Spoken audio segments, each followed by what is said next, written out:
Ayan po mga kabida, isang magandang oras po sa lahat at welcome po sa aking channel. Naku po, eto, magandang reaksyonan po ito, mga kabida. Ito kong very intriguing po, na post ng The Political Outlook, mga kabida. Patungkol ho ito sa post ni retired General Romeo Pocis, mga kabida, sa kanyang Facebook account. Okay?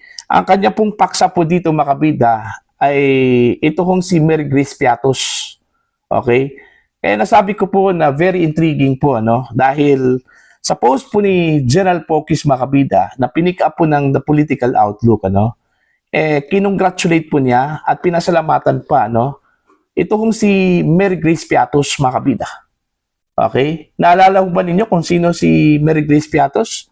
Siya yung isa po sa mga naging subject, mga kabida, ng investigasyon ng House of Representatives. Okay, patungkol po ito sa confidential funds ni Vice President Sara Duterte. Lumitaw kasi, mga kabida, sa kanilang investigasyon, ito kong pangalan po ni Mary Grace Piatos at iba pang mga pangalan na according to some congressmen, fictitious name daw, mga kabida. Dahil nung chinek po nila ito sa Philippine Statistics Authority, hindi ho nag-exist ito kong pangalan ng Mary Grace Piatos. Okay? Now, ang conclusion nila, mga kabida, talagang nagkaroon po ng misuse of funds. Ito kong si VP Sara sa kanyang confidential funds po, mga kabida. Alright? Sa post po ni General Pocis, dito ho nagkaroon po ng kasagutan kung sino ito kong si Mary Grace Piatos. Alright? Ito, babasahin ko lang po. Okay? Itong post ng The Political Outlook. Congratulations and thank you, Mary Grace Piatos, sa impormasyon na binigay mo.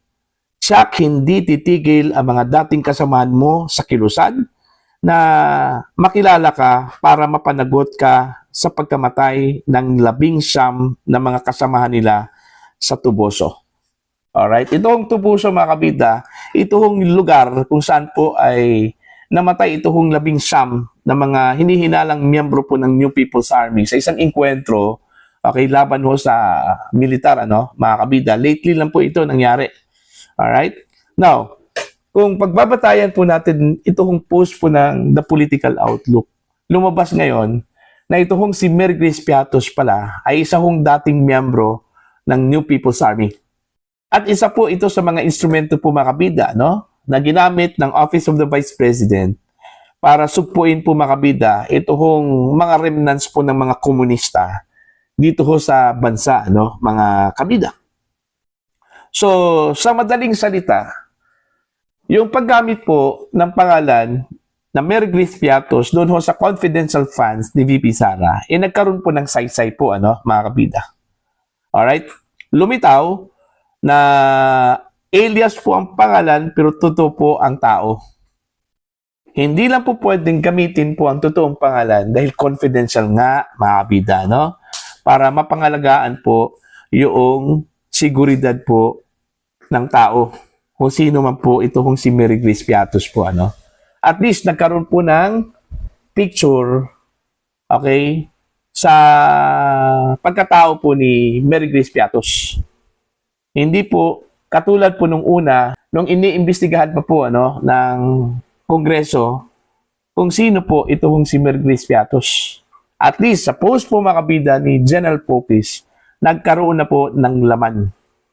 Kaya para doon sa mga kongresista, mga miyembro po ng mga progresibong grupo, na kinukundi na po nila, ito kong paggamit po ni Vice President Sara Duterte ng aliases doon ho sa kanyang confidential funds. Ito na po ang isa po sa mga kasagutan po.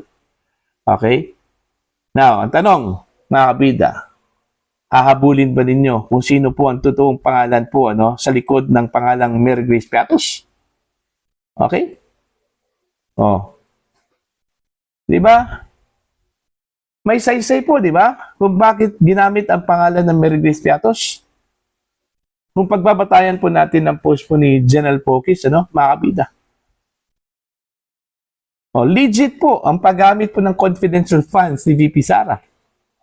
Kung patungkol lang po, sa operasyon laban dito ho sa mga remnants po ng mga komunista po, dito sa Pilipinas. Katulad na lang po ng New People's Army po, mga kabida.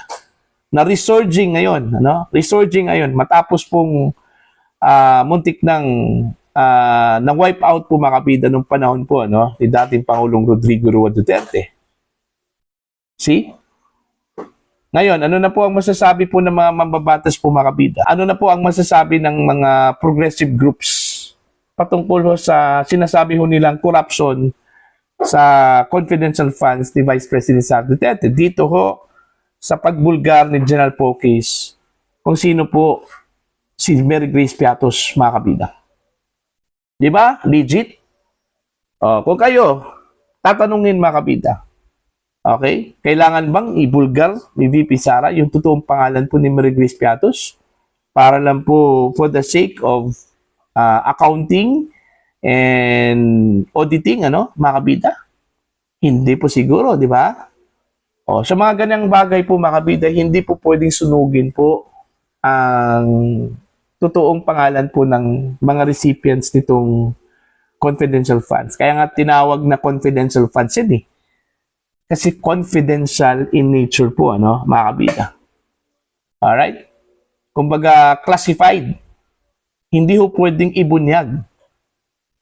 Pero pinipilit po mga kabida ng mga investigador dyan po sa House of Representatives na ibunyag po ang totoong pagkatao po ni Mary Grace Piatos at iba pang mga pangalan na ginamit po mga kabida dun ho sa confidential funds ni Vice President Sara Duterte. Alright? Sila pa yung nakatulong po ano, sa bansa mga kabida. Sila pa ang ilalagay po ano, sa peligro. Ganun po ba yun? See? Lumabas tuloy na kulang ho sa research mga kabida. Ito hong mga mambabatas.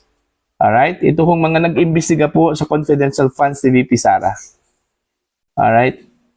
Siguro, gusto po nilang malaman po mga kabida sa pamamagitan po ng pagharap po ni VP Sara, alright, sa House of Representatives mga kabida. Okay? Kung sino ba talaga ito hong si Mary Grace Piatos. Because sa lahat ng mga pangalan na lumitaw doon ho sa investigasyon po ng confidential fund o confidential funds ng Vice President po mga kabida, ito hong si Mary Grace Piatos po yung pinakasikat. Okay? So, tama lang po. Okay? Hindi po sumipot si Sara Duterte para sagutin po ni VP Sara kung sino si Mary Grace Piatos po, ano? Dahil maaari lang po niyang ibunyag yan doon ho sa tamang forum. At yung House of Representatives ay hindi po ang tamang forum, ano, mga kabida. Dahil sa palagay po ni VP Sara, ang tamang forum ay sa Senado, sa impeachment court.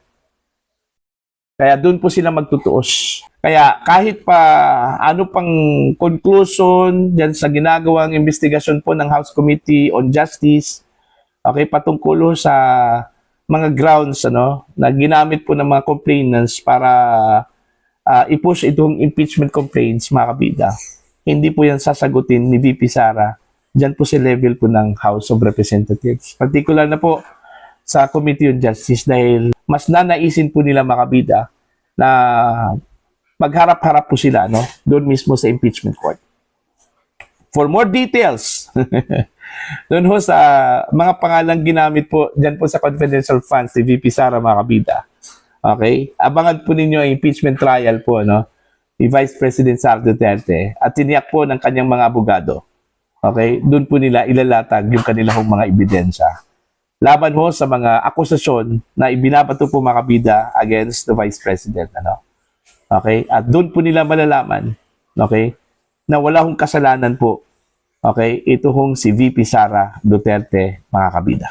At tiniyak po ng defense team ni VP Sara, mga kabida, na they will unmask those witnesses against the Vice President, okay, at they will unmask the evidence na kanilang iprenesenta po against the Vice President, ano, mga kabida.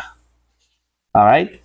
Doon ho sa mga nag-question about sa mga fictitious names na ginamit po sa confidential funds ni VP Sara, mga kabida, eto na po ang isa po sa mga kasagutan po, mga kabida. Sino si Mary Grace Piatos?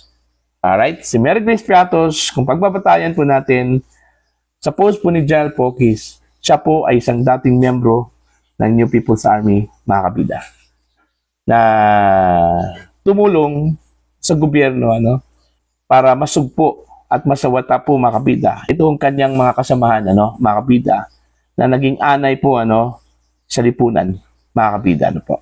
Para ho sa inyong opinion at pananaw po, ano, mga kabida, please comment down. Sa mga hindi pa po subscriber po sa channel, please subscribe. Just click the subscribe button, click the notification bell, click all para updated po kayong mga kabida sa aking mga uploads. Maraming salamat po sa inyo lahat.